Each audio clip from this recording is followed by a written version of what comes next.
Hey everybody, I've got a really fun one for you today because we are out here in beautiful Nashville, Tennessee, where Hyundai has flown me out to take a look at this. The all-new 2022 Hyundai Tucson, but not just any Tucson. This one is the plug-in hybrid, the electrified model that competes with vehicles like the Ford Escape PHEV and the Toyota Rav4 Prime. And in this video, we're gonna find out simply, is the new Hyundai Tucson PHEV better than those two vehicles? So let's start out with what it is. Well, it's a small crossover SUV, but what makes it unique is it has two primary powertrains. So we've driven the gasoline one, we've driven the standard hybrid model, but the PHEV has a significantly larger battery than the standard hybrid, and therefore it can be driven on electricity only for up to 33 miles according to Hyundai. And this is where you plug it in at home. Now you can plug it in to a standard 110 volt outlet, that would be fine, or you can charge it at what they say is a level 2 outlet, so up to 240 volts, and the onboard charger is rated to over 7 kilowatts. And what that means is that you can charge up this 13.8 kilowatt hour battery in roughly 2 hours, which is really pretty impressive. So in theory, get home at night, plug this puppy in, wake up in the morning, and you have 33 miles of all electric range.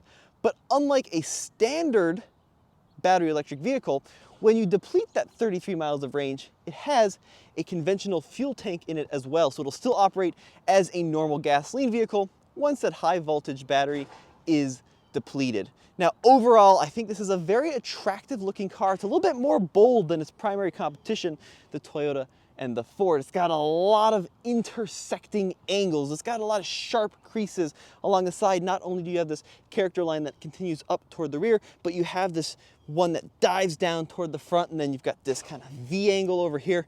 A very unique looking vehicle. And that's before we get to the front end, which is pretty out of this world. So you've got this kind of polished satin chrome look, but the daytime running light is actually incorporated into the grille. So what you get are these little triangles of polished chrome, which then just bleeds into these actual LED running lights, which I think is a very, very cool look.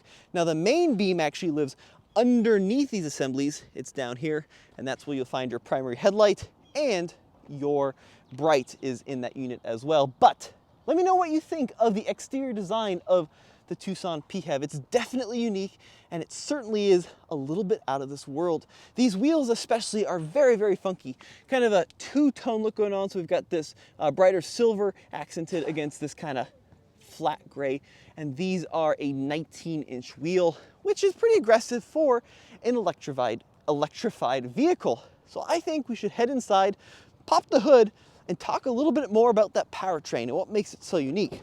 So this is not only an electrified model, it's also a turbocharged model. So you've got a bunch of different engine options depending on the spec of Tucson you get. But in the plug-in hybrid, you get a 1.6 liter, 4-cylinder, Smart Stream turbocharged engine. And when you couple that to the electric powertrain, the total system output is 261 horsepower, kind of tricky with one hand here, there we go, and 258 pound-feet of torque. So, pretty decent power numbers. Not quite as crazy as the over 300 horsepower Rav4 Prime, but the Tucson, like the Rav4, comes standard with all-wheel drive, but a very different all-wheel drive system.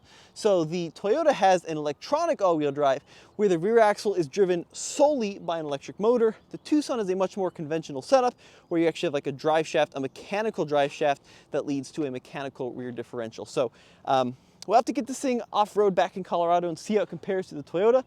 Get it out in the snow, see how that comparison is as well. But kind of a different philosophy.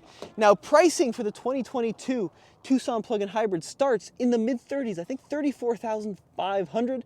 And then you've got several different trims. This one's got pretty much all the goodies, and it does have these very attractive looking white stylized seats, decent bolstering. I do like the perforated material, and these are both heated and ventilated. But one thing I don't like so much, this little accent piece right here, this little silver accent kind of sticks uncomfortably into the top of my back. I'm on the taller side of things, about 6'1", but I really don't think that's needed when it comes to driver comfort. So let's go ahead and hop in. we'll start the Tucson up, and then we'll turn it around and talk a little bit about the interior and what makes it unique.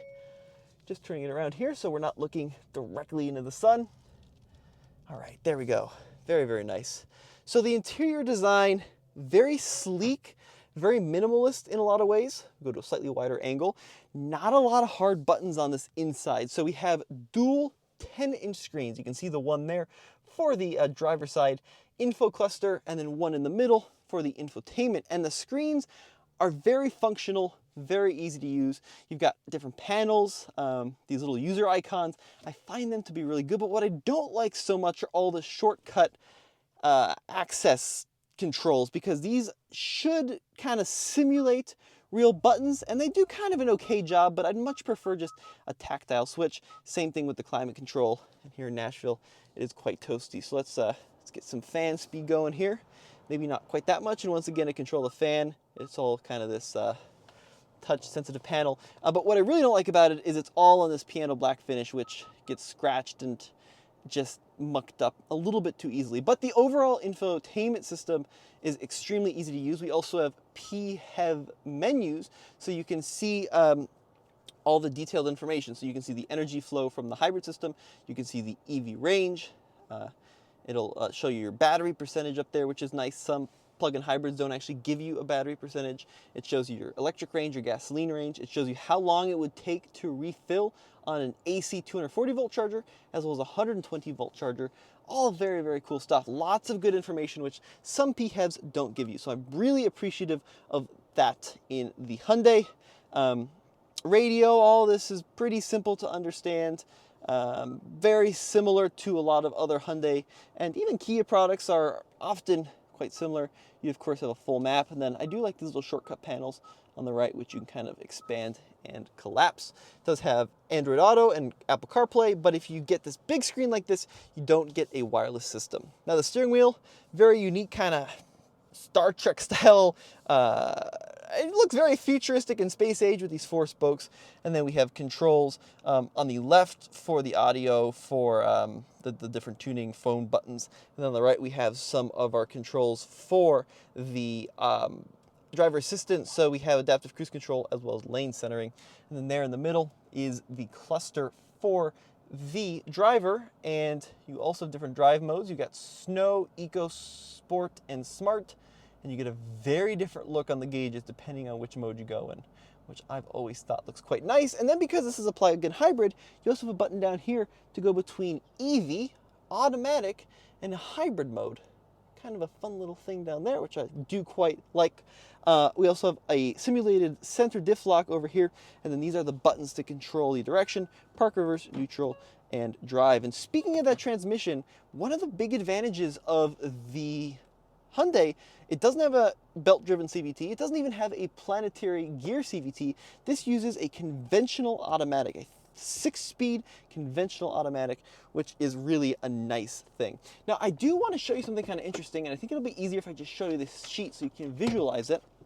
The plug-in hybrid gets more horsepower than the standard hybrid, but the same amount of torque. So the plug-in hybrid has 261 horsepower over 226 for the standard hybrid, but the same 258 pound-feet of torque. And you can see the fuel economy is actually a little lower on the plug-in hybrid, I think because of the weight of the batteries when you're running on gasoline. But check that out. You can see the PHEV gets 35 combined, where the standard hybrid gets 38 combined. Other things in the center console here, hill descent assist. You got your controls for your heated and your ventilated seats over here.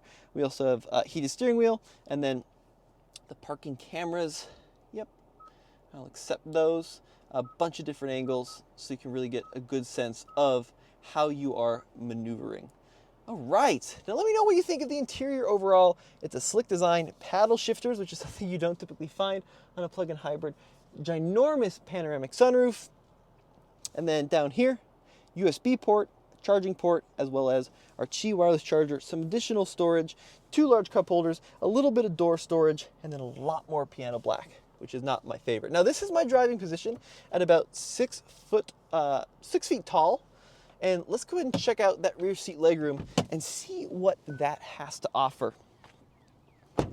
So this is certainly one of the benefits of the Tucson, an excellent rear seat, even at 6'1". All right, I sound like I keep changing it. I'm about 6 feet tall, depending on how straight I stand up, but decent leg room and really good headroom, even with the full panel sunroof. And then a nearly flat floor, just a small bump, but that's very impressive. And then 2 more USBs back here with some air vents, an excellent, excellent rear seat. And this model even has a heated rear seat. Of course, when you spec it with all the options, you're going to be talking $40,000 plus, but then you do get a lot for your money, including a power rear liftgate. And check out that trunk room. My camera bag is swallowed up with tons of ease. We can fold down the rear seats by pushing a lever. Okay, it's kind of tricky with one hand, but the seats will fold down. How about this one? Better luck over here. There we go. That one sprung down there nicely. And then underneath the floor, here we have the included charger. Looks like it's just a 110 volt unit, no 220 volt plug included. This one has the window sticker back here, and you can see, as tested, $44,640. So lots and lots of options. Of course, this is the fully loaded limited. We got a little bit of storage down there where the owner's handbook is currently living, and then no spare tire. Instead, they give you the tire mobility kit. But overall, what I like more about the Hyundai over the Toyota and the Ford. Well, first of all, the Ford is kind of a tough sell where we live in Colorado because it does not come equipped with all-wheel drive. The Tucson plug-in comes standard with the H-Track all-wheel drive system, and I also like that it's a mechanical shaft-driven all-wheel drive versus the E-system in the Toyota. I've typically had better luck with this style than the Toyota style when things get really tough in the snow. What I like about the Toyota, well, the insane power of the Toyota, and I mean, it's just off the charts. And then the range on this model, 33, is, I think, usable for a lot of folks. You know, it's not enormous, but between 30 and 40 is kind of the sweet spot, in my opinion, for a plug-in hybrid range. Of course, 40 plus is ideal, but I really love the interior on this model. I like the technology. I like the driver assistance tech. Hyundai does a great job implementing it, and I just really like the design. I think it's a very attractive vehicle. So I would definitely get this over the Ford simply because of the standard all-wheel drive. Not certain if I'd get it over the Toyota yet. We're gonna have to get them side by side back in Colorado and do a thorough road test, because that 300 plus horsepower Toyota is a pretty hard proposition to beat. But let me know what you think in the comment section below. As always, this has been Tommy with TFL Car, TFL Truck, TFL EV, and all of the TFL channels. We'll see you in the next video.